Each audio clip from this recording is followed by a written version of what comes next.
Okay, what's going on, guys? Welcome to another video of Hoodstig. So now that I've shown you outside the car, it's the reason how this car performs. Inside the car, it's not looking too bad, to be honest. Everything is where it should be.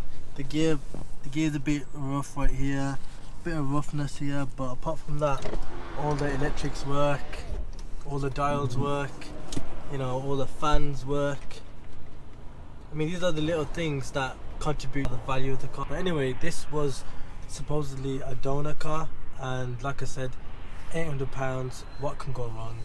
So now we're just gonna go for a drive, selling this on as well. You know, this is now the aim of the channel, is to just get rid of some of the cars so we can actually work on the proper project cars. I've said this so many times, but anyway, let's get straight to it. Go there. See what this car sounds like. It's warmed up nicely. Wow, responsive. That is pretty nippy. 4-cylinder, 190 brake horsepower. This is the same engine in the Lotus Elise. It's such a remarkable engine. You can see why, like, I just can't believe this car is not worth more than it should be.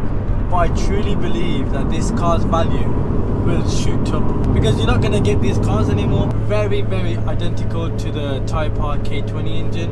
It's got the dual overhead cam that kicks, it's got its own VTEC that kicks in after about 6,500 revs. You know, it's such a likeable car. Why is there not to like a rival?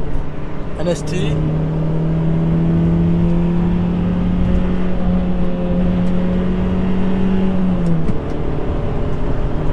I always like coupe better than a hatch.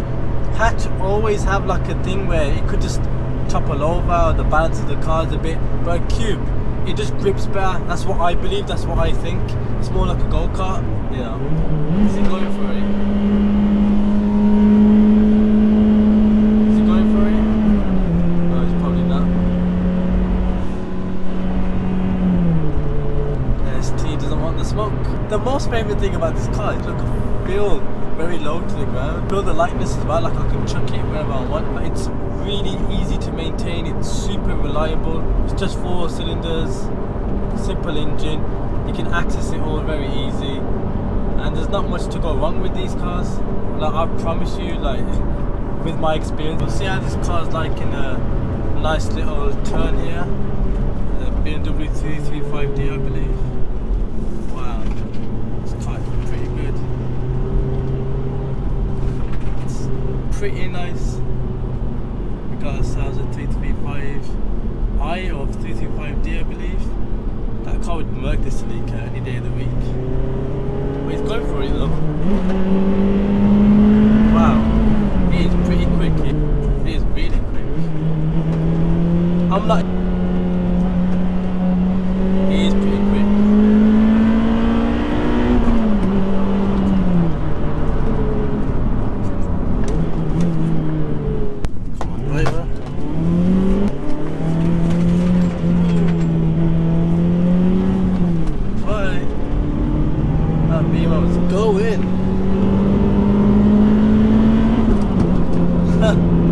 This Celica is pretty quick.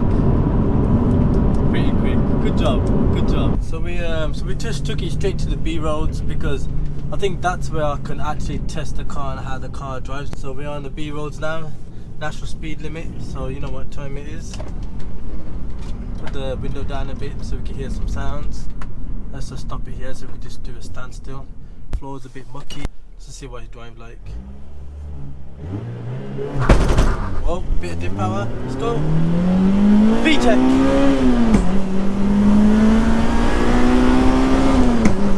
Wow. She goes. I'm telling you now.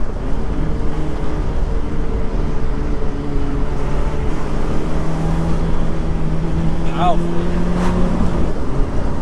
Wow.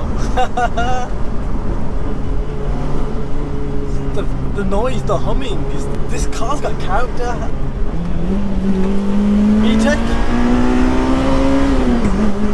Bam. Oh man, Honestly, I think this is better than the EP3 Type R. VTEC. So agile this car is in every way.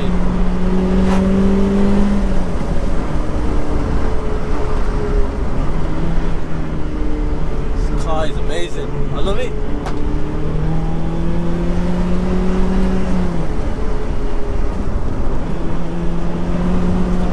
The way it sounds, it's amazing. This car is.